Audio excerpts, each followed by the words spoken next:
اللجل اللجل اللجل اللجل اللجل اللجل إمام زمانا إمام زمان.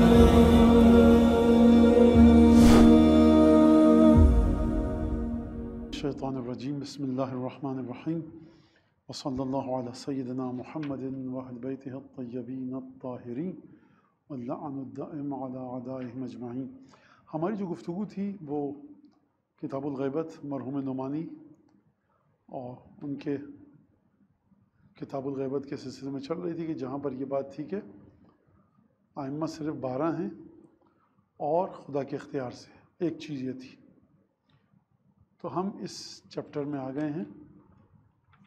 اب اس میں جو تھی وہ بات ہماری چل رہی تھی حدیث اللہ کی. حدیث اللہ بڑی مشہور حدیث ہے، اور یہ ایک چیز میں آپ کی خدمت میں عرض کروں کہ زمانہ گزرتا رہتا ہے، مختلف حالات سیاسی، معاشی، پولیٹکس، جیو پولیٹکس، سب یہ تبدیل ہوتے رہتے ہیں، لیکن وہ ایک الگ چیز ہے. وہ سلسلہ چل رہا ہے اپنے معیارات کے مطابق، کرائٹیریا کے مطابق.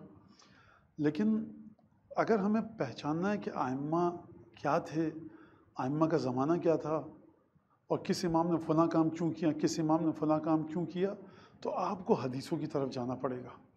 اور حدیثوں میں جب مطالعہ کرنا پڑے گا تو آپ کو حدیثوں کے مطالعے کے دوران اس قیاس کو استعمال مت کیجیے آپ، اور ان طریقوں کو استعمال نہ کیجیے کہ جن سے ائمہ نے منع کیا ہے، بلکہ ان طریقوں کو استعمال کیجیے حدیث پڑھتے وقت کہ جن کی جانب ائمہ نے اشارہ فرمایا ہے اور جن کی جانب ائمہ نے تاکید فرمائی ہے.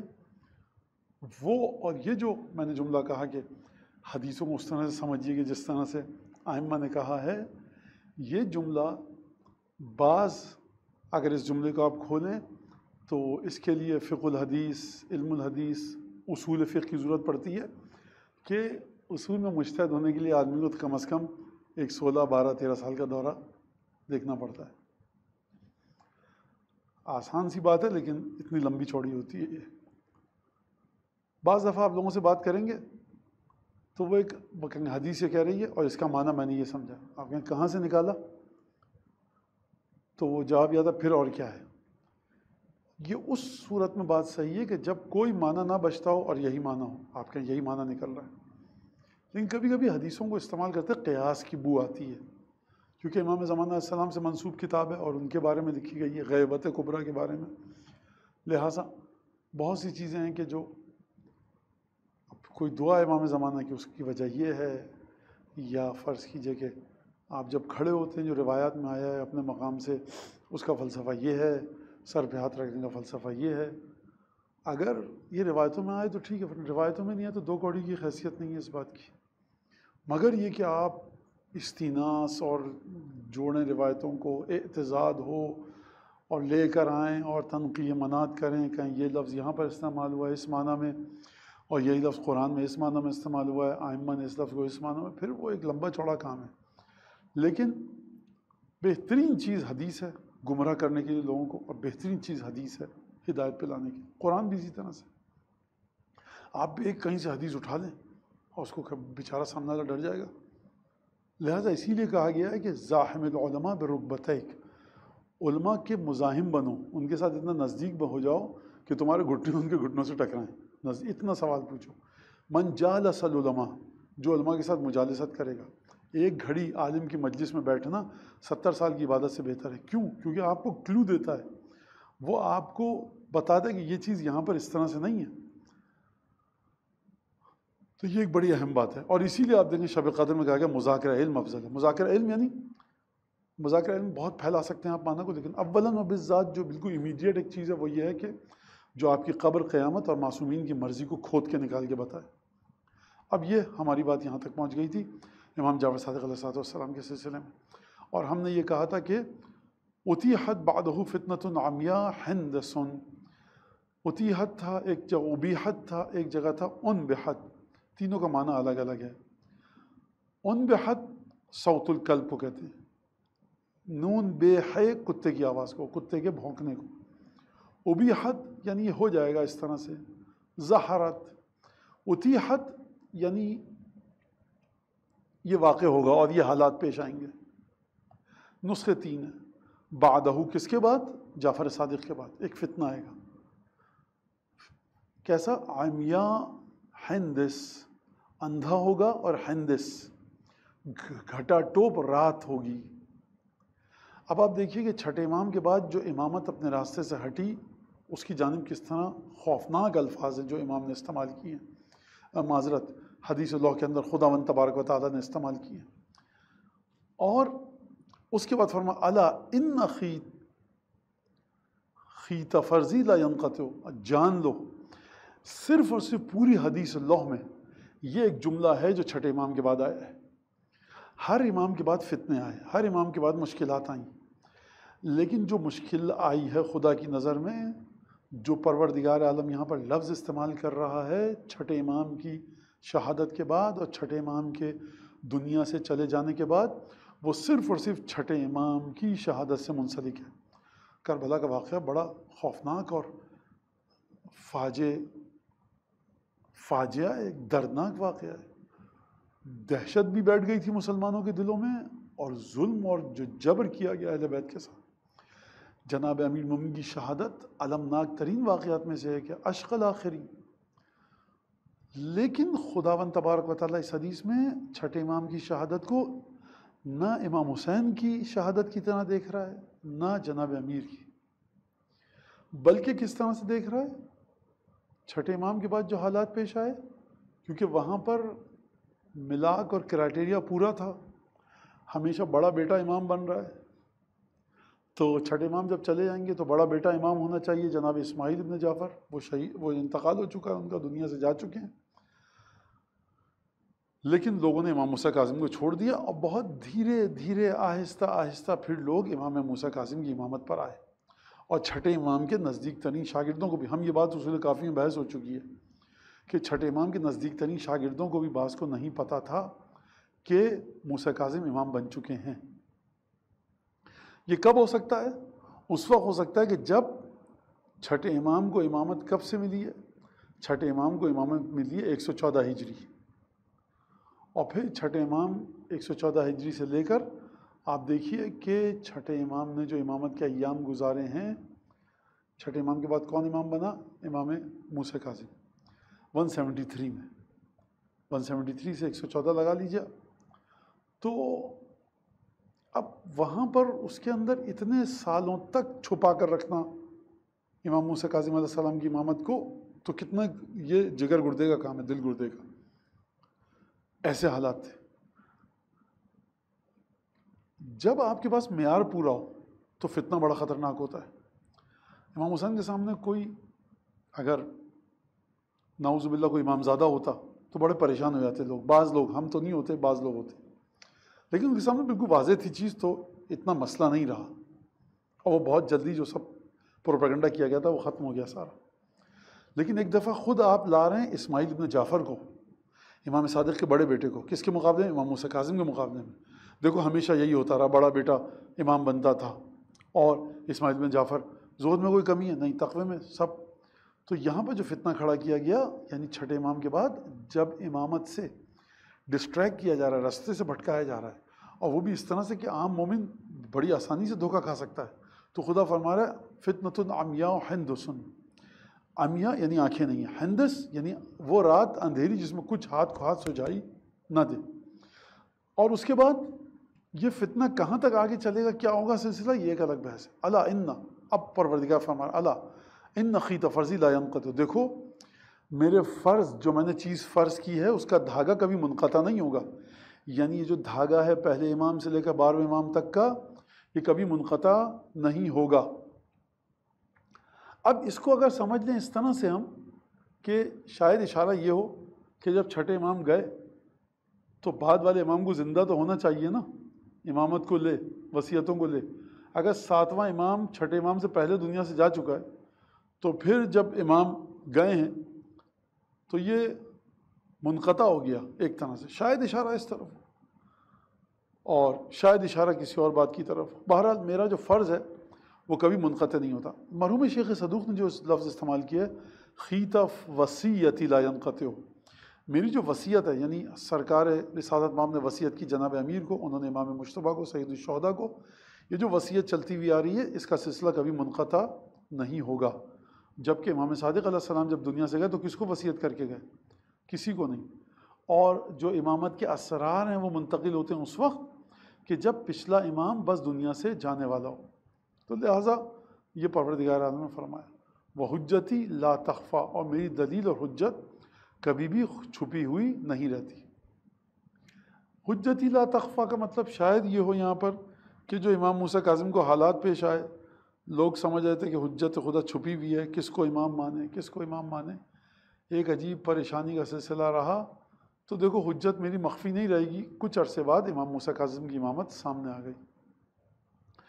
یا یہ اشارہ اس بات کی جانب ہے کہ جو سچے دل سے والذین جاہدوا فینا لنہدینہم سبلنا، جو ہمارے راستے میں جہاد کرتے ہیں ہم ان کو یقیناً اپنے راستوں کو دکھاتے ہیں، تو کبھی بھی چھپا نہیں رہ سکتا امامت کا سلسلہ ان لوگوں کے ذریعے لیے کہ جو خدا کے راستے میں کوشش کرتے ہیں اور چاہتے ہیں کہ رسول خدا کے بعد امامت کا سلسلہ کہاں سے چلا۔ تو لا تخفیٰ وہ کبھی چھپے نہیں رہ سکتے ائمہ ان کے لیے۔ وَأَنَّ أَوْلِيَائِي بِالْكَأْسِ الْأَوْفَىٰ يُسْقَوْنَ، اور میرے اولیاء اس جام کے ذریعے، اس پیالے کے ذریعے جو اوفا ہے ان کو پلایا جاتا ہے۔ کیا پلایا جاتا ہے اب یہاں پر نہیں لکھا۔ کاس کا مطلب ہوتا ہے پیالہ، جام، ساغر، کچھ بھی کہیں آپ، کپ، کچھ بھی، ڈونگا۔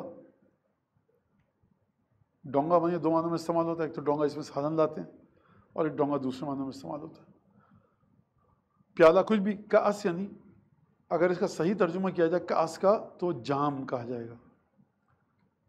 جام ہمارے یہاں مختلف معنوں میں استعمال ہوتا ہے لیکن کلن کپ کو کہتے ہیں، بڑے کپ کو جو پیالے کی طرح، جس کو قدح، ہم لوگ قدح بھر کے قدح بھی کہتے ہیں اردو میں، جو کہ غلط تلفظ ہے۔ بہرحال الاوفا، وہ پیالہ جو کہ اوفا ہے۔ اوفا کا مطلب کیا ہے؟ اوفا نکلا وفا سے۔ وفا کا مطلب کیا ہے؟ وفا جب ہم کہتے ہیں بھائی وفادار آدمی ہے، یعنی انہوں نے اپنے پورے خلوص کے ساتھ جو خدمت ہو سکتی تھی آپ کی۔ حضرت عباس کو کہتے ہیں وفاداری کی، جو طاقت تھی امام حسین کے لیے نچھاور کر دی۔ جب قرضے کو ہم کہتے ہیں تو استوفیت الدین، یعنی پورا کا پورا قرضہ چکا لیا، کچھ بچا نہیں۔ اس پیالے کے ذریعے پلایا جائے گا، پروردگار فرما رہا ہے خدا کہ میرے اولیاء کو، جو میرے ولی ہیں، اس پیالے کے ذریعے پلایا جائے گا ان کو، جس پیالے کے اندر ہر چیز بھرپور طریقے سے ہوگی۔ اور وہ کون ہیں؟ وہ میرے ولی کون ہیں؟ ابدال الارض، وہ ہیں زمین کے ابدال۔ اب یہ ابدال کے اندر بحث ہے کہ یہ ابدال ہیں کون؟ ایک ابدال اصطلاح اہل اور عرفان متصوفہ کیا اور صوفیہ کیا، دراوشہ کیا، ان کی اصطلاح ابدال۔ ابدال کہتے ہیں بدل سے نکلا ہے، جمع اس کی بدلا بھی ہے کہ کل مرہ منہم احد تو قام مقامہ الآخر یا آخر، جب بھی ان میں سے ایک جاتا ہے دوسرا اس کی جگہ کا بڑھتا ہے۔ اس لحاظ سے اگر ہم یہ بات کریں ابدال کی، تو جب بھی کوئی کچھ لوگوں کی بات ہو رہی ہے، جب بھی ان میں سے کوئی جاتا ہے دوسرا اس کی جگہ پر آتا ہے۔ تو یہ امام کے بارے میں، 12 اماموں کے بارے میں ہمارے پاس روایت بھی ہے کہ وبالجوار الخنس، ان ستاروں کی کہ جو ایک کے بعد ایک آتے ہیں، تو وہاں پر امام نے فرمایا کہ نجم بعد نجم، ستارے کے بعد ایک ستارہ۔ کیا مطلب ہے رسول اللہ کا؟ ای امام بعد امام۔ اگر اس کو کہیں ابدال تو بدل، آپ نے یہ کتاب اٹھائی دوسری کتاب رکھی۔ اب یہ کون ہے میرے اولیاء؟ یہ ابدال الارض ہیں۔ تو ابدال سمجھ میں آ گیا ایک یہ معنی ہے۔ اچھا، اب کا سے اوفا کے ذریعے کس کو پلایا جائے گا؟ ابدال کو۔ یہاں تک اس بات سے کیا نکل کر آ رہا ہے کہ ائمہ مراد ہیں۔ ٹھیک ہے، کیوں مراد ہیں ائمہ؟ دیکھیے رجال الغیب بھی ہیں جن کے بارے میں ملتا ہے کتابوں میں۔ رجال الغیب کون ہیں؟ رجال الغیب وہ ہیں کہ جو ہمارے آپ کی طرح رہتے ہیں۔ آپ ایک شہر میں رہتے تھے، ایک پڑوسی تھا آپ کا، آپ جاتے تھے ہر سال قم، مشہد، نجف، کاظمین، ایک صاحب سے ملتے تھے، وہ کہاں ہیں وہ محلے والے کہیں چلے گئے، وہ پتہ نہیں کہاں گئے، آپ سر پٹک کے رہ گئے، وہ نہیں ملے آپ کو۔ مثال دے رہا ہوں، تو کہتے ہیں یہ لوگ رجال الغیب ہیں، ابدال ہیں۔ کیا مطلب ابدال ہیں؟ امام زمانہ کے اصحاب اور انصار ہیں، اے بی اور سی کلاس، ٹاپ لیول کے یعنی اے کلاس، اس سے نیچے یعنی بی کلاس، اور سب سے نیچے سی کلاس۔ جب بھی اے کلاس میں سے کوئی جاتا ہے مر جاتا ہے تو بی والے کو سی میں لایا جاتا ہے اور سی والے کو بی میں، اور جو سی والے کی جگہ خالی ہو گئی وہاں سے کہاں سے لایا جائے گا؟ وہ ہمارے سوسائٹی میں سے اس کو لے جایا جاتا ہے، اور پھر وہ سوسائٹی میں سے نظر نہیں آتا۔ اور وہ کس طرح کے لوگ ہوتے ہیں؟ وہ ظاہر سی بات ہے اس کے اپنے معیارات ہیں، علماء نے نقل کیا ہے، کتابوں میں ہیں واقعات ان کے، تو یہ اس طرح کے لوگ ہوتے ہیں، ان کی روح بڑی بلند ہوتی ہے۔ یہ کیا کرتے ہیں؟ یہ امام کے حکم سے، امام کی اجازت سے ان کے پاس طاقتیں ہوتی ہیں کہ جو ہو بہو امام کی طاقتوں کی طرح ہوتی ہے، کوئی فرق نہیں ہوتا، کم از کم بعض لحاظ سے تو کوئی فرق نہیں ہے۔ یہ بیماریوں کو چشم زدن میں شفا دے سکتے ہیں، یہ مختصر ایک جملے میں کہوں یہ معجزے دکھا سکتے ہیں، البتہ امام کی قربت کی وجہ سے، امام کی اجازت کی وجہ سے، تو یہ امام کے ساتھ اس طرح سے اٹیچ ہوتے ہیں۔ بعض محشین نے کہا جو شرح کی ہے انہوں نے کہا ابدال الارض سے مراد یہ لوگ ہیں کہ جب بھی ان میں سے ایک جاتا ہے دوسرا آتا ہے۔ بعض نے کہا ائمہ مراد ہیں۔ بہرحال یا ائمہ مراد ہوں یا یہ کوئی مسئلہ نہیں ہے اس میں، کیونکہ جو بھی ہو بہرحال وہ بھی ائمہ سے متصل ہیں۔ تو ابدال الارض، اچھا حدیث میں کیا صرف ابدال اسی کو کہا گیا؟ بعض جگہوں پر معصومین کے ائمہ کے علاوہ بھی ابدال کے لفظ کو غیر معصوم پر کے لیے استعمال کیا گیا ہے، اور غیر معصوم پر اس کو اطلاق کیا گیا ہے احادیث نبویہ میں ظہور کی روایات کے اندر، ابدال الارض۔ یہاں تک بات میرے خیال سے واضح ہو گئی۔ اچھا، الا ومن جحد واحد منهم فقد جحدنی نعمتی، آگاہ ہو جاؤ، جو ان میں سے کسی ایک کو بھی ٹھکرائے گا، انکار کرے گا، مسترد کرے گا، اس نے میری نعمت کو ٹھکرایا۔ جو بھی ان میں سے کسی کو ٹھکرائے گا اس نے میری نعمت کو ٹھکرایا۔ لہٰذا ایک تو بات یہ ہو گئی۔ اب اس سے یہاں سے نکل کے آ رہا ہے کہ یہ ائمہ مراد ہیں یہاں پر، ٹھیک ہے، کیونکہ ان میں سے جس کو انکار کرے گا، یہاں سے نکل کر آ رہا ہے۔ ظاہر یہ ہے، دیکھیں میں ابھی بھی کوئی حتمی فیصلہ نہیں کر رہا، کیونکہ ہو سکتا ہے کہ کوئی شارع آ کر کہے کہ اولیائی بالکاسل اوفا یسقون، میرے اولیاء کو اس پیالے کے ذریعے پلایا جائے گا، یعنی ان اولیاء کی بات ہو رہی جو ائمہ کے دور میں ان کے سچے ولی تھے، اور ان کو اگر تم نے ٹھکرایا امام کا ولی سمجھ کے، امام کا نائب سمجھ کے، حسین ابن روح کو ٹھکرایا، عبدالعظیم حسنی کو ٹھکرایا، فرض کیجئے تم نے فرض کیجئے مسلم بن عقیل کو، ابو الفضل عباس کو ٹھکرایا، تو اس کا معنی یہ نکل رہا ہے۔ لیکن لہٰذا میں کہہ رہا ہوں دونوں معنی کی تتاب ہے اس میں، ٹھیک ہے۔ ومن غیر غیر، لیکن اگر آپ مجھ سے میری رائے پوچھیں گے تو یہاں تک ائمہ مراد ہے جو لگ رہا ہے، جو کہو میرا اپنا ذاتی۔ ومن غیر آیۃ من کتابی فقد افتر علیہ، جو میری کتاب میں سے ایک آیت کو بھی جس نے تبدیل کیا اس نے مجھ پر بہتان باندھا۔ اس کا کیا ربط ہے اس جملے سے ائمہ کے؟ بھائی اگر قرآن میں میں نے نعوذ باللہ نستجیر باللہ کسی آیت کو زیر زبر پیش کو الف کو حمزہ میں بدل دیا، یا کو الف میں بدل دیا، عین کو غین میں بدل دیا، تو ہم نے تغیر دیا آیت کو کہ نہیں دیا؟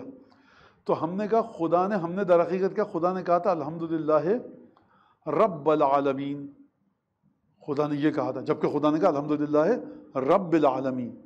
اس کا مطلب میں کہوں خدا تو نے زبر ڈالا تھا، خدا کہہ رہا میں نے زیر لکھا تھا، اس میں زیر زبر میں خدا ہے، تکلف کیوں کرنا ہے پروردگار عالم؟ ایک آیت کو بھی اگر لفظ کو آپ نے متغیر کیا تو اس نے مجھ پر بہتان باندھا، اور جو بہتان باندھے گا قرآن نے اس کی سزا بتائی ہے۔ جب لفظ کو آپ تبدیل کریں تو یہ ہے، تو آپ شخص کو تبدیل کریں گے تو کیا ہوگا؟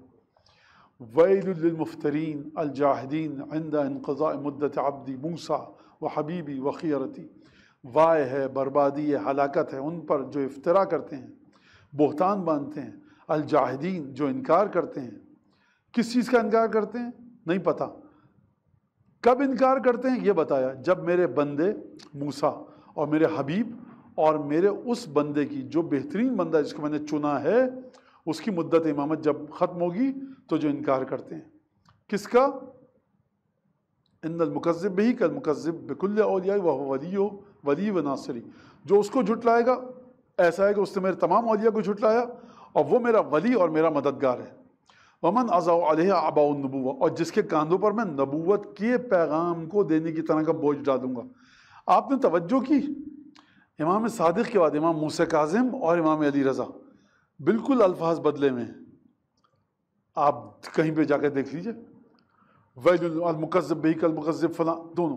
یعنی جو ٹرننگ پوائنٹ آیا امام صادق کے بعد اور جو ٹرننگ پوائنٹ آیا امام موسیٰ کاظم کے بعد، وہ کہیں پر اس طرح سے نہیں آیا. ایک سے بڑھ کر ایک ظلم کیے گئے ائمہ پر، یعنی بہیمانہ ظلم کیے گئے، وحشیوں کی طرح ان لوگوں نے، جلادوں کی طرح سے ظلم کیے ہیں ائمہ پر. لیکن پروردگار عالم یہ دیکھ رہا ہے کہ جو گمراہی پھیلی وہ ایک عجیب ہے. سب سے پہلے تو مسئلہ ہوگا، لوگوں نے کہا امام موسیٰ کاظم 12ویں امام ہے، 7ویں امام ہے، لکھا یہ وہی 12ویں جو قیام کرے گا.